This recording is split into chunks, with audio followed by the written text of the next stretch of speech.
화해가 어떻게 다를까요? 용서랑 화해가. 일단 용어를 정리해 보면요. 용서는 지은 죄나 잘못된 일에 대하여 꾸짖거나 벌하지 않고 덮어주는 것. 이것을 용서라고 부릅니다. 반면에 화해는요. 싸움하던 것을 멈추고 서로 가지고 있던 안 좋은 감정을 풀어 없애 관계를 회복하는 것까지, 용서뿐만 아니라 관계가 회복되어지는 것까지 이것을 화해라고 부르는 거죠. 용서는 합의에 따른 것이 아니기에 피해자가 문제 삼지 않고 덮어둘 수도 있습니다. 그러니 때로는요, 가해자랑 상관없이 용서할 수 있습니다. 보세요. 용서는요, 둘이 합의해서 하는 게 아니라 피해자가 자기의 뜻대로 용서할 수 있죠. 예를 들어 가해자가 이미 세상을 떠났거나 만날 수 없는 상황일지라도 용서는 가능합니다. 꼭 만나서 하는 것이 아니기 때문에 세상을 떠났거나 또 혹 만나지 못해서 멀리 떨어진 사람이라 할지라도 이 용서는 가능한 거죠. 그러나 화해는요, 꼭 상대방이 있어야 하고 쌍방 관계 가운데서 이루어집니다.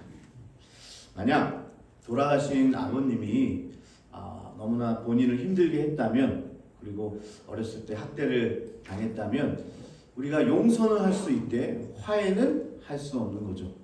이미 돌아가셨으면 용서는 하되 또 함께 쌍방으로 이루어지는 화해는 이룰 수 없는 겁니다. 자, 또한 관계적 측면에서 보면요, 화해를 이루기 위한 선행 조건이 바로 용서입니다. 화해하기 전에 뭐가 필요해요? 용서가 필요하죠. 용서하지 않고 화해를 이루기는 어렵습니다. 자, 용서 없이는 화해를 이룰 수 없는데요. 다만 용서했다고 해서 꼭 화해의 단계로 나아가야 되는 법도 없습니다. 이해되시죠? 내가 용서는 해줬어요. 용서는 했는데 용서했다고 해서 화해까지 해야 되느냐? 이거는 또 다른 이야기라는 거죠. 자, 그래서요, 실은 용서도 쉽지 않은데 오늘 말씀을 보니 용서를 넘어서 화해를 이루게 된 장면입니다. 죄를 덮어줄 뿐만 아니라 자신에게 상처 준 사람과 관계를 회복하는 것이죠. 여러분 어떠십니까? 너무 어렵지 않습니까? 용서도 어려운데 여기다가 화해까지 이야기하는 거죠. 그런데요, 오늘 요셉은 형들과 진정한 화해를 이룹니다. 자기를 죽이려고 했던 형들과 화해를 이루죠. 어떻게 이렇게 할 수 있었을까요? 어떻게 이렇게 할 수 있었을까요? 시간이 많이 흘렀지만요, 자신을 죽이려고 했습니다. 형들로 인해 노예로 팔려오게 됐고 모진 고생 끝에 비로소 지금 성공한 거예요. 성공했다고 해서 다 용서가 저절로 되는 건 아니잖아요. 그죠? 야, 어떻게 이렇게 용서하고 화해할 수 있었을까? 요셉을 보면요, 정말 대단하다는 생각밖에 안 듭니다. 근데 여러분 표정들을 보니까요, 놀래는 분이 한 분도 없으시네요. 그까짓 거 용서, 크리스찬이라면 용서해야지, 그런 마음으로 지금 만져 계신 것 같은데요. 평생, 제가 예를 한번 들어보겠습니다. 평생 모아놓은 돈을 친구가 가지고 도망쳤다면,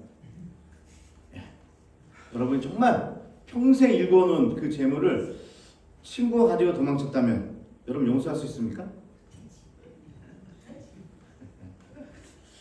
목사님 그래도 친구인데요. 그래요? 그러면 여기서 한 가지 질문을 더 해볼게요. 여전히 못 갖고 있는 친구와 예전 관계로 돌아갈 수 있으신가요? 어떠세요? 이제 대답들을 하시네요. 안 됩니다.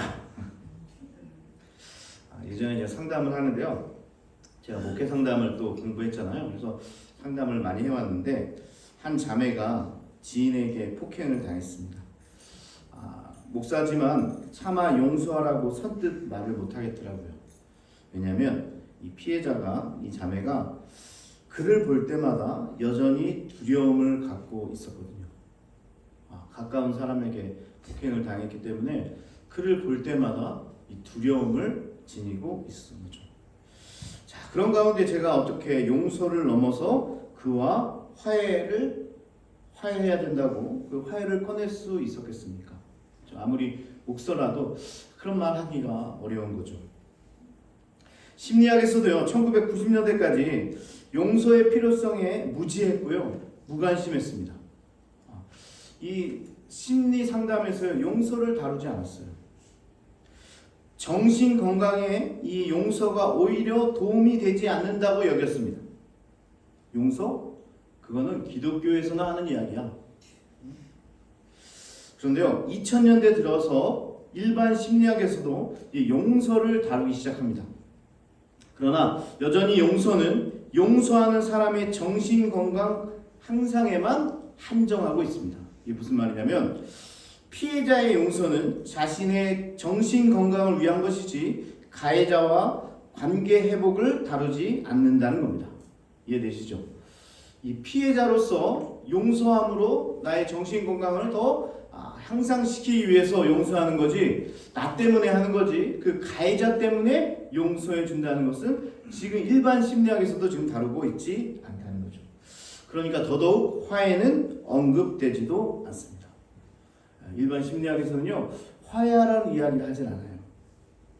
그런데요, 기독교는요, 신앙인들에게 용서를 강조합니다. 하나님께서 우리를 용서하신 것처럼 너희도 다른 이들을 용서하라. 들을 때마다 조금 부담스럽지 않습니까? 다시 얘기할까요? 여러분 돈 다 들고 도망간 그놈. 예. 그러게 힘들게 한 그 사람 용서하라. 거기다가요, 원수와의 관계, 이 관계 회복인 화해까지 교회에서 요구합니다. 아니, 용서도 힘들어 죽겠는데 그 사람하고 다시 관계를 회복하라고요? 여러분, 이게 가능할까요? 네? 한번 생각해 보십시오. 그런데요, 오늘 요셉은 이 일을 감당하고 있습니다. 여러분, 요셉을 어떻게 보십니까? 이제 좀 고개를 끄덕이는 분들이 계시네요. 이제 요셉의 삶이 참 평탄치 않았구나, 대단하구나 하는 생각을 하게 됩니다. 요셉은 젊은 나이에 총리가 되었습니다. 성공한 삶에도 마음을 어렵게 하는 아킬레스건 같은 게 있었어요. 그의 삶에 이제는 모든 것을 얻었어요. 정말 애굽의 2인자가 됐어요. 모든 것을 다 가졌어요. 그런데 아킬레스건 같은 게 하나 있는데 그게 뭐죠? 가족입니다. 가족. 삶에서 가장 고통스럽고 치유하기 힘든 점은 바로 이 피부치들에게 배신당했다는 상처일 겁니다. 아마 자기가 어디 출신인지도 얘기하지 않았을 것 같아요. 내 가족이 어디 있다는 얘기도 하지 않았을 것 같아요. 왜요? 아킬레스건이니까. 내게 상처니까. 반면에요, 형들도 마찬가지였을 거예요. 젊었을 때 혈기로 편애하는 부모에 대한 징후로 동생을 죽이려 했지만 그들 마음속엔 요셉에 대한 죄책감으로 살아가고 있었을 겁니다. 한때는 그랬지만 후회하고 있었는지도 모르겠어요. 자, 그렇다면 어떻게 하면 둘 사이의 문제를 풀 수 있을까요? 어떻게 이들을 용서하고 화해시킬 수 있을까요? 일단은요, 서로 만나야 됩니다. 그렇겠죠? 화해는 관계의 회복이니까요, 당시 만남의 주선자가 있었다는 겁니다. 그게 누구죠? 요셉과 형들을 만나게 해준 사람이 누굽니까? 이걸 볼 수 있어야 돼요. 하나님이시죠. 하나님께서 주선자 되십니다. 자, 이렇듯 화해는요, 우리의 힘으로 하는 게 아니에요. 하나님의 역사로 하는 겁니다. 지금까지 용서와 화해를 어렵게 생각하는 분이 계신다면요, 생각을 이제 바꿔야 될 거예요. 내 힘으로 하는 것이 아니에요. 내가 막 용서하려고, 내가 화해하려고 하는 게 아니에요. 하나님께서 하셔야 한다는 거죠. 나에게 상처 준 사람, 그를 용서하고 화해할 수 있는 길은 전적으로 하나님께 달려 있음을 여러분 믿으시기 바랍니다. 그러니까요, 혹시 용서가 되지 않는다고 자책도 하지 마세요. 내가 그 형, 그 동생, 그 지인들 절대 용서가 안 되네. 내가 그래도 성도인데, 그렇다고 해서 자책하지 마세요. 때를 기다리세요. 하나님께서 환경을 만들어 가실 때까지 기다리는 것도 지혜라는 거죠. 우리 지난 시간에 우리가 말씀을 들었잖아요. 하나님의 때를 인내하며 기다리라. 카이로스 이야기 했잖아요. 그러니까요, 이 용서와 화해도요, 사실은 하나님께서 하시도록, 하나님께서 능력을 주셔야만 할 수 있는 일이다. 그러니까요, 준비가 안 됐으면요, 기다리는 거죠. 자, 말씀으로 돌아가 보겠습니다. 저희가 뛰어넘은 창세기 41장에 온 세상에 기근이 들었고 57절에 형들은 곡식을 구하러 애굽으로 오게 됩니다. 하나님의 시나리오가 대단하지 않습니까? 지금 누가 여기에 주선자라고요? 요셉과 형들이 지금 화해를 해야 되는데 하나님께서 여기서 개입하는 거예요. 이 가정 때문에 온 세상에 뭘 지금 주셨어요? 기근을. 참, 이 가정 하나 때문에 참 힘들게 됐어요. 기근이 됐어요. 자, 그래서 애굽에 도착한 형들은 통치자 앞에서 얼굴을 땅에 대고 공손히 절하게 됩니다. 곡식이라도 얻으려고 절하게 되는 거죠. 자, 보세요. 요셉의 꿈이 현실이 되는 순간입니다. 요셉이 어떤 꿈을 꿨죠? 형들의 볕단이 자기 볕단에게 절하는 꿈을 꿨잖아요. 첫눈에 형들을 알아챈 요셉은 자신을 드러내지 않고 형들을 시험하기 위해서 형들을 정탐꾼으로 몰아갑니다. 시험하기 위해서 우리를 정탐하러 왔다. 신문 과정에서 형들은 요셉에게 했던 일을 상기하고 자신들의 잘못을 인정합니다. 그리고 현재의 어려움을 과거 요셉에게 지은 죄에 대한 벌로 받아들이게 되죠. 42장 21절에 우리가 아우의 일로 인하여 범죄하였도다. 그가 우리에게 애걸할 때 그 마음의 괴로움을 보고도 듣지 아니하였으므로 이 괴로움이 우리에게 임하도다. 뭐라고요? 형들이요, 생각이 바뀌었어요. 요셉은 형들의 뉘우침을 엿듣고 몰래 눈물을 훔칩니다. 요셉의 시험은 여기서 그치지 않고 그들을 돌려보내는 길에 몰래 베냐민 자루에 은잔을 넣게 합니다. 베냐민 누구죠? 요셉의 동생이죠. 막내 아들이죠. 그 자루에다가 몰래 은잔. 여러분, 은잔은 당시 성물이었는데요. 이 성물, 성스러운 물건을 훔쳐가는 죄는요, 당시 사형죄였습니다. 이거 어제 가져가지 마세요. 성물입니다. 이런 게 성물인데 어떻게 된다고요? 당시 이거 가져갔다가 사형죄로 몰아요. 근데 이거를 어디다 넣었다고요? 베냐민 자루에다가 넣어놨어요. 일부러 넣는 거죠. 요셉은 야곱이 사랑하는 막내 베냐민을 통해서 형들을 마지막으로 시험코자 했던 겁니다. 그런데요, 저는 과거의 형들이 아니었어요.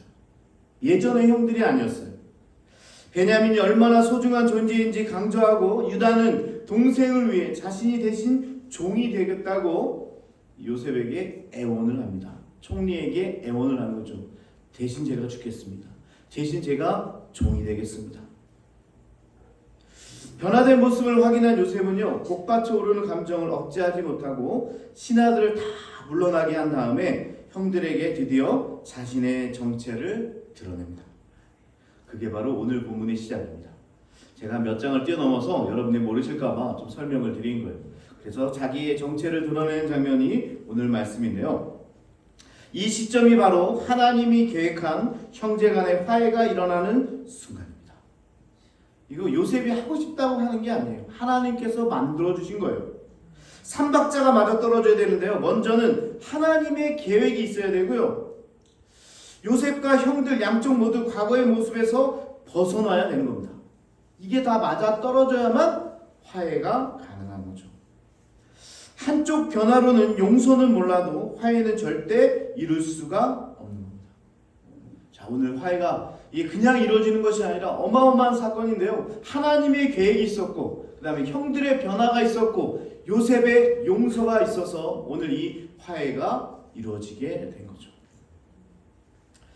그런데 실은 우리는요, 화해를 너무나 가볍게 생각할 때가 있습니다. 이렇게 삼박자가 맞아야 화해를 하는 건데요, 우리는 화해를요 그냥 쉽게 얘기할 때가 있어요. 너 누구랑 싸웠어? 이제 가서 화해해 좀. 언제까지 싸울 거야? 이제 좀 그만하지.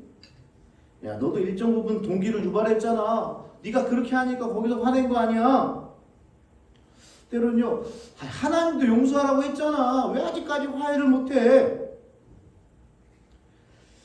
피해자의 마음 상태와 상관없이 이 화해를 강요할 때가 있어요. 이 화해가 이루어지는 것이요, 이렇게 힘든 일인데 우리는 너무나 쉽게 생각할 때가 있다는 거죠. 다시 말씀드립니다. 화해는요, 양쪽 모두 과거에서 벗어나야 되고요, 여건이 마련되어야만 가능한 게 화해라는 거죠. 영화 밀양이 생각나네요. 여러분 혹시 영화 밀양 보셨나요? 여주인공 전도연이 나오는 그런 영화인데요. 이 여주인공의 아들이 하나 있었는데 유괴를 당하죠. 그래서 유괴를 당하고 그 아들이 유괴범에 의해서 죽게 됩니다. 그리고 유괴범은 감옥에 갇히게 되죠. 전도연이 너무 힘든 거예요. 아들 하나 있는데 그 아들이 죽게 된 거니까 얼마나 힘들겠습니까? 그러다가 어찌어찌해서 교회에 가게 됩니다. 교회에 가서 하나님의 사랑을 받게 되고, 나도 용서를 할 수 있을까? 그런 마음으로 어디 가게 돼요? 그 자신의 아들을 죽인 유괴범을 찾아 면회를 갑니다. 자, 그것도 좀 대단한 거죠. 근데요, 문제는 면회를 간 교도소에서 자기 아들을 죽인 유괴범이 어떻게 나와야 돼요? 죄송합니다, 뭐 이렇게 나와야 되는 거 아니에요? 근데 이 유괴범이요, 해맑은 모습으로 나와서요, 천진난만한 모습으로 나와가지고요, 걱정하지 마세요. 저요, 하나님을 만났어요. 하나님을 만나서 그분의 용서로 저는 구원받았어요. 이 이야기를 듣게 돼요. 그때 아들을 잃은 전도연이 미쳐버리는 거죠. 그때 했던 대사가 이런 겁니다. 하나님, 내가 아직 그를 용서하지 못했는데 왜 당신이 먼저 용서하시나요? 내 아들인데 왜 당신이 용서하십니까? 이 용서를 받아들일 수 없다는 거죠. 그런 이야기들이 영화 밀양에 담겨 있습니다. 언제 한번 보세요. 우리가 한번 생각해 볼 문제들이 그 영화에 있죠. 자, 그렇기 때문에요. 자, 오늘 이 요셉의 용서 화해를 보면서 우리가 너무나 쉽게 용서하고 화해하는 것을 성급하게 생각할 수도 있는데 그렇지 말아야 한다는 거죠. 용서 화해는요, 서로의 뉘우침과 용서가 여물어갈 때 화해가 시작된다는 겁니다. 오늘도 하나님께서 마련해놓은 자리에 형들의 뉘우침이 먼저였고요, 요셉은 이런 모습을 보고 받아주게 되는 거죠. 5절 말씀에 당신들이 나를 이곳에 팔았다고 해서 근심하지 마소서, 한탄하지 마소서. 형들의 뉘우침을 확인한 요셉은요, 형들에게 화해의 손을 내밉니다. 자, 이렇듯 한쪽은 뉘우침이 있어야 되고요, 다른 한쪽은 용서가 있을 때 비로소 화해가 시작됩니다. 여러분, 중요한 거는요, 제가 여기서 화해됐다고 하지 않았고요, 화해가 시작했다고 말씀드렸습니다. 화해는요, 관계이기 때문에 일시적인 사건이 아니라 이루어지는 과정이라는 거예요. 용서도 마찬가지입니다. 여러분, 용서 화해는요, 한순간이 아니에요. 과정입니다. 그래서 오늘 이 요셉의 화해가 시작됐다고 말씀드리는 거예요. 너무나 중요한 이야기죠. 우리는요, 용서했다고 했음에도 불구하고 어느 날 문득 다시금 분노가 치밀 수 있어요. 내가 예수님의 사랑 가운데 용서해야지, 그래 용서할게. 그런데 다음날 일어나 보면 다시 막 부글부글 화가 날 때가 있어요. 근데 그게 정상이에요. 그게 잘못된 게 아니에요. 내가 어제 한 용서가 잘못된 게 아니에요. 용서와 화해는요, 일시간이 아니에요. 어떤 인시던트, 사건이 아니에요. 이게 과정이라는 겁니다. 어제 용서했어도 오늘 다시 우라통이 울 수가 있어요. 막 화가 날 수가 있어요. 그러면 그 과정을 지나면서 용서를 완성해 가는 겁니다. 화해를 이루어가는 거예요.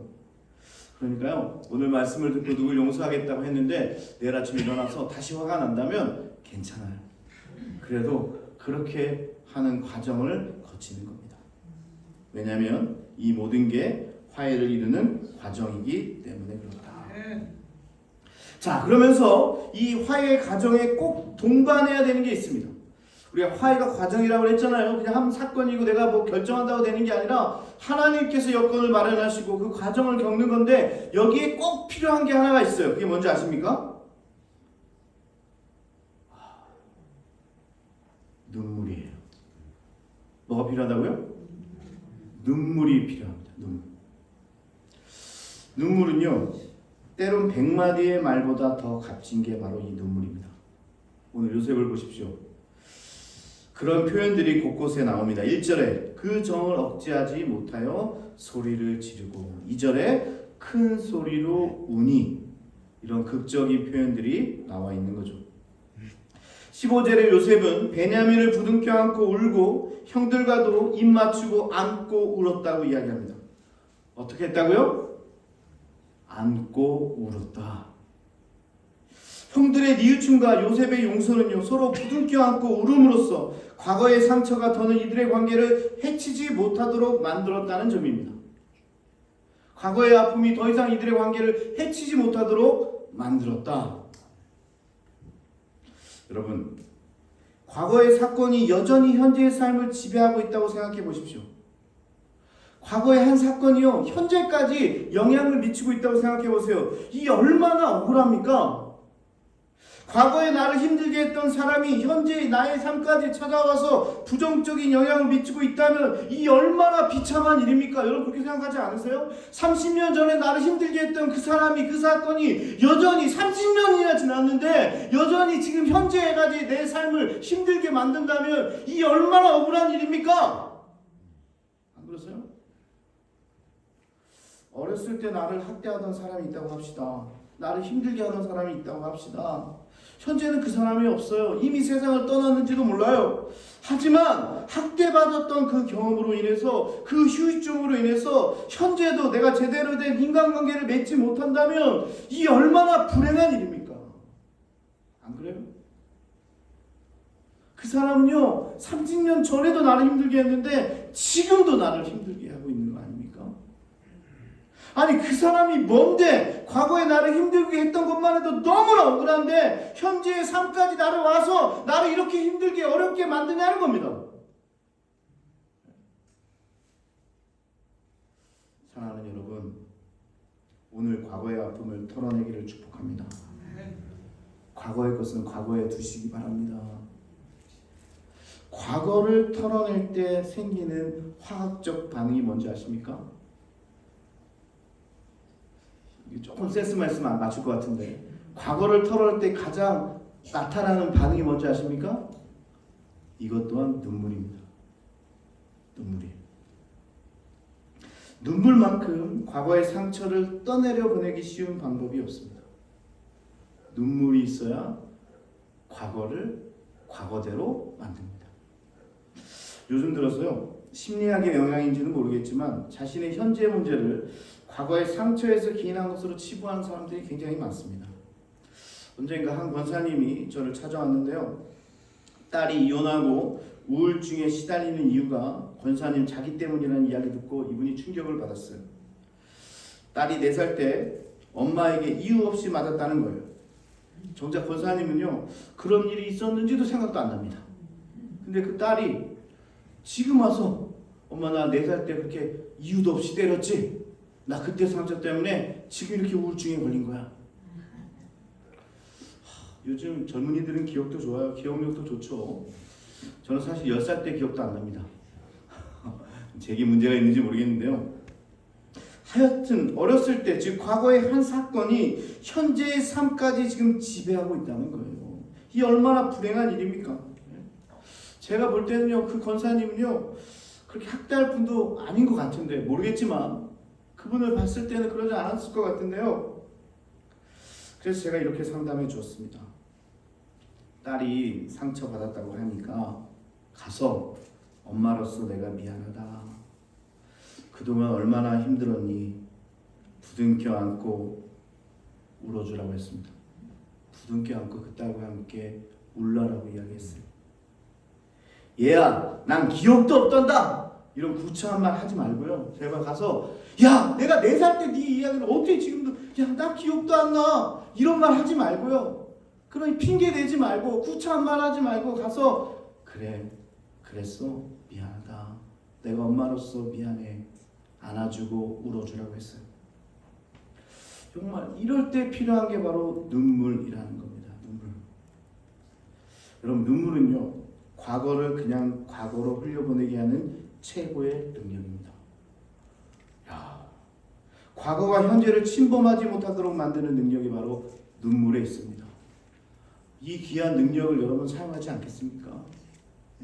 여전히 과거가 막 현재인 나까지 공격하게 내버려 두시겠습니까?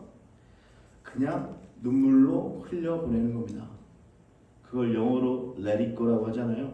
그냥 지나가게 하는 겁니다. 과거로 남기는 거예요. 그러니까요, 오늘 말씀 끝나고 같이 기도할 텐데요. 여러분, 일부러라도 억지로라도요, 하나님 앞에서 오세요. 하나님 앞에서 눈물을 보이세요.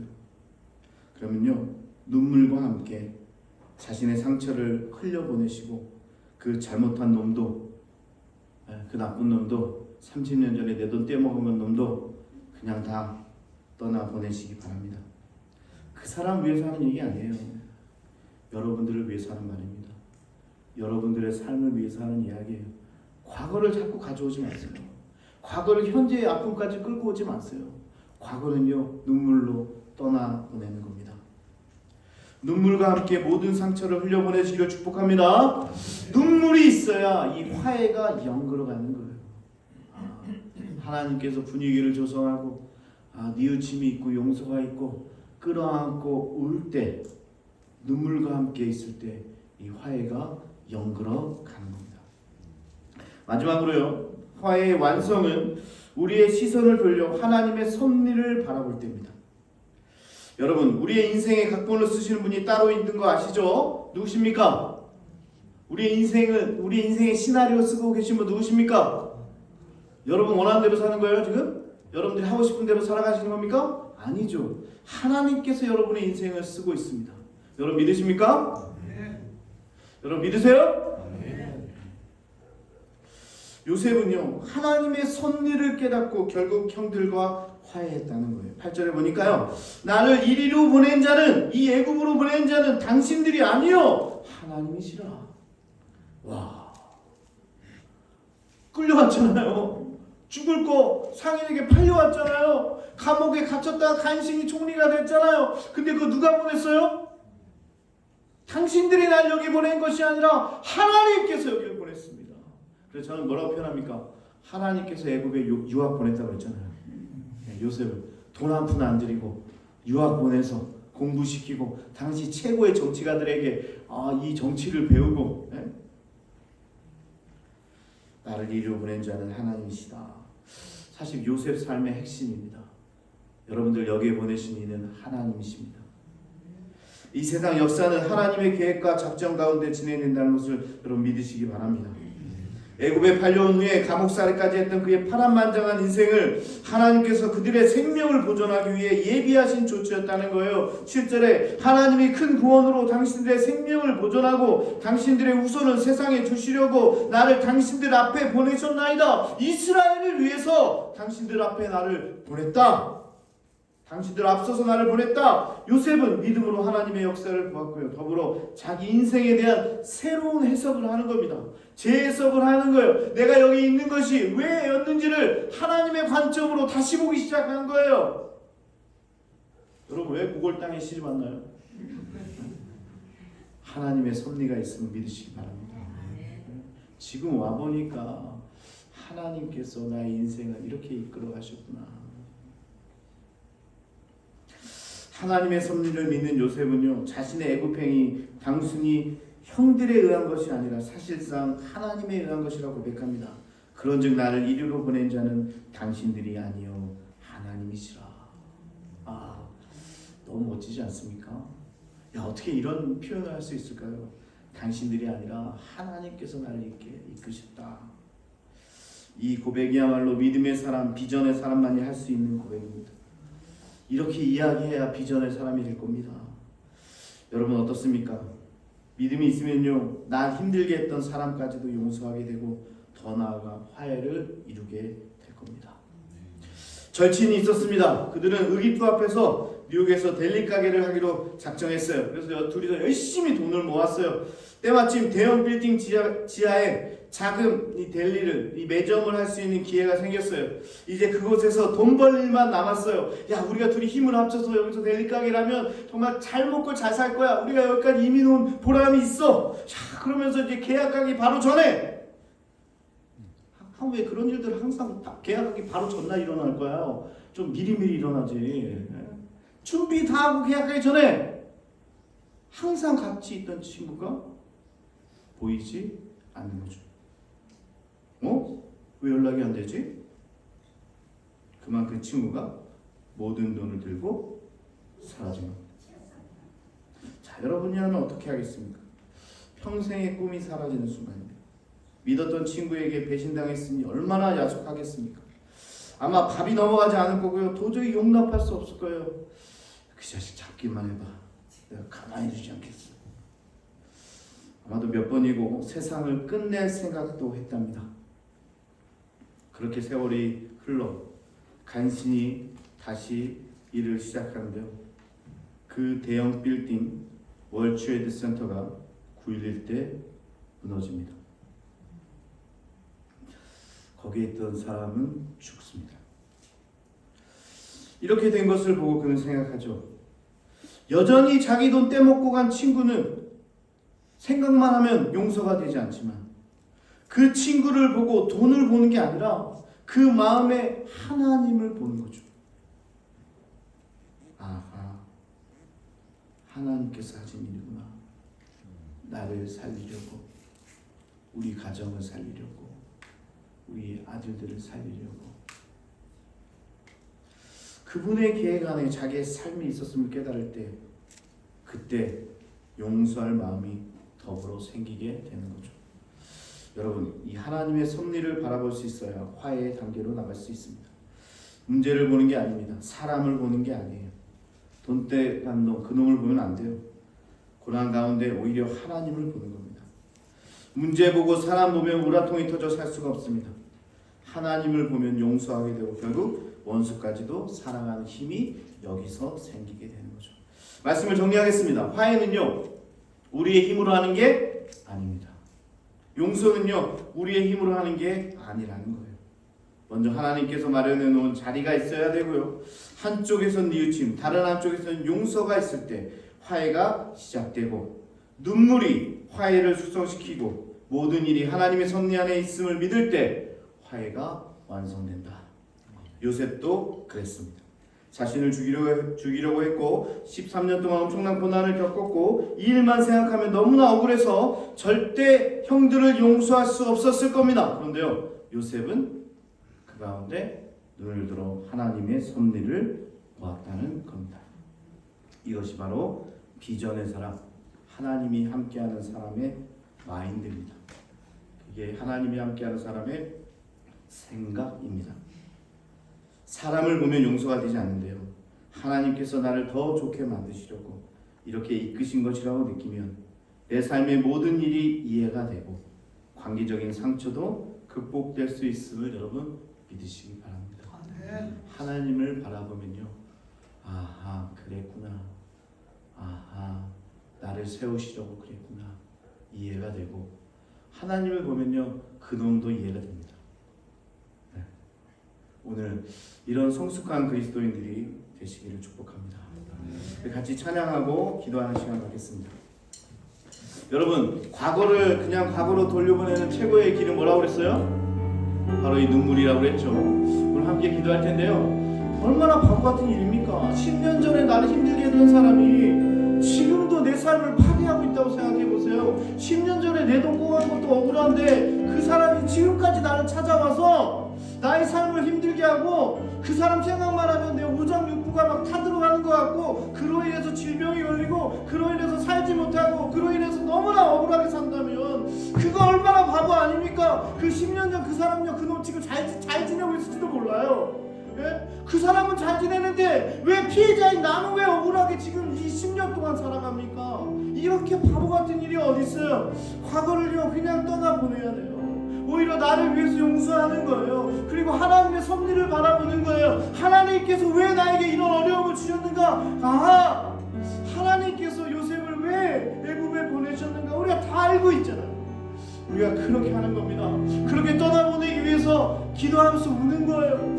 하나님께서 하셨다고 생각하고요, 눈물을 보이는 거예요. 그렇게 살아갈 때 과거가 더 이상 여러분을 힘들게 하지 않을 겁니다. 과거가 여러분을 더 괴롭히지 않을 거예요. 내리고 할 거예요. 오늘 그런 마음으로 같이 찬양하고 기도하겠습니다. 주님의 힘을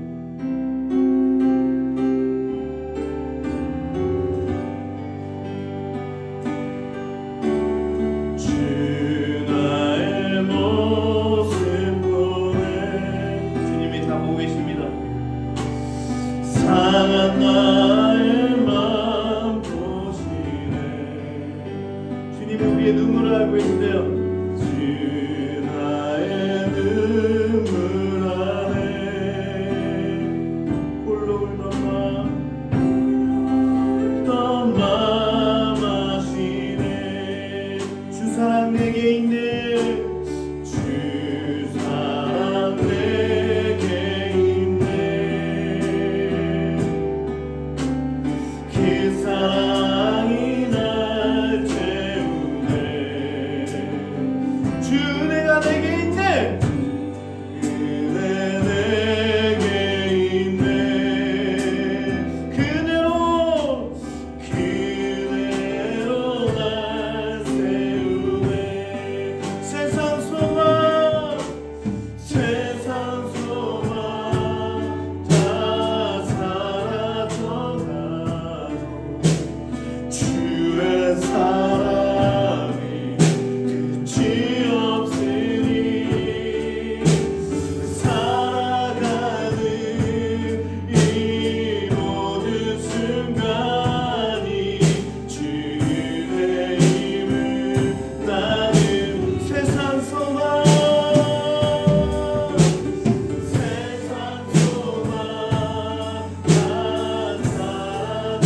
사라져가도 주의 사랑이 끝이 없으니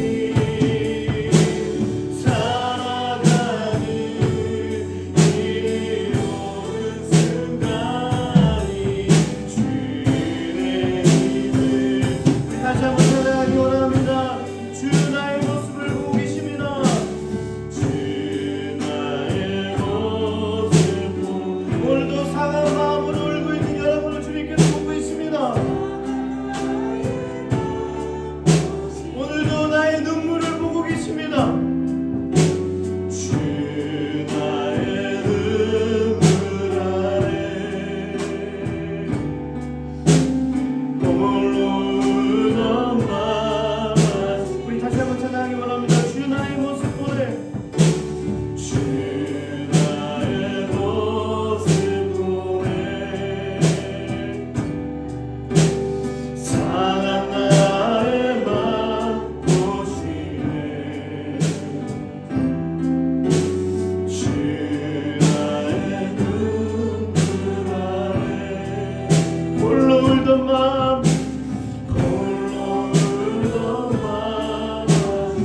세상 소망 다 사라져 할지라도 세상 소망 다 사라져 우리 주의 사랑이 주의 사랑이 끝이 없으니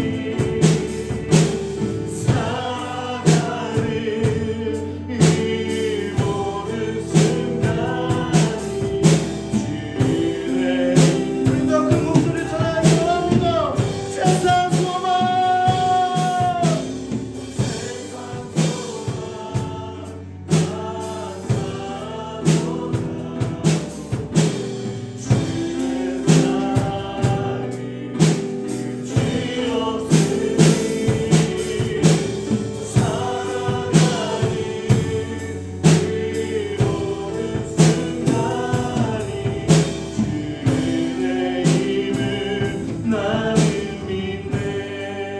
우리 함께 기도하기 원합니다. 과거에 힘들게 했던 사람, 상처받았던 기억들, 모두 눈물로 함께 과거로 있던 대로 흘려보내기를 원합니다. 그리고 눈을 들어 하나님을 바라보기 원합니다. 우리의 인생이 하나님의 계획 가운데 있습니다. 그 상처와 분노 그저 지나가는 과정에 불과할 겁니다. 오늘 주님께서 여러분의 눈물을 보시기를 원하세요. 그리고 극복할 수 있는 힘도 거기에 주실 겁니다. 이 시간 우리 주여 한번 외치고 함께 기도하기 원합니다. 주여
세상 소망 다 사라져가고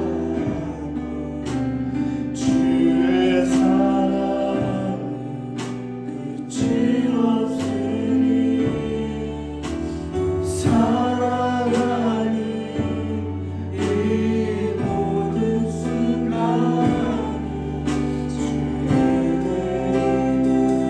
우리 마지막으로 가슴에 손을 얹고 찬양하기 원합니다. 세상 소망 다 사라져가고 주의 사랑 끝이 없으니 살아가는 이 모든 순간이 주의 이름 나는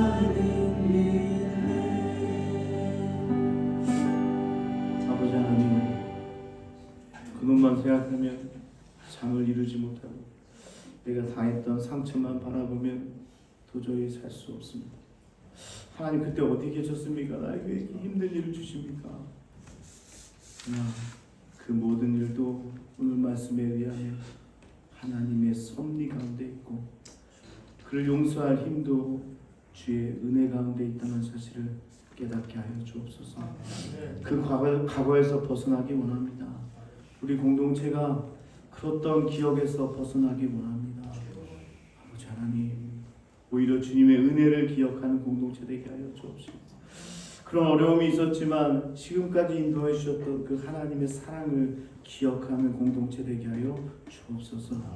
감사하며 예수님의 이름으로 기도하옵나이다. 아멘. 우리 다 같이 일어나서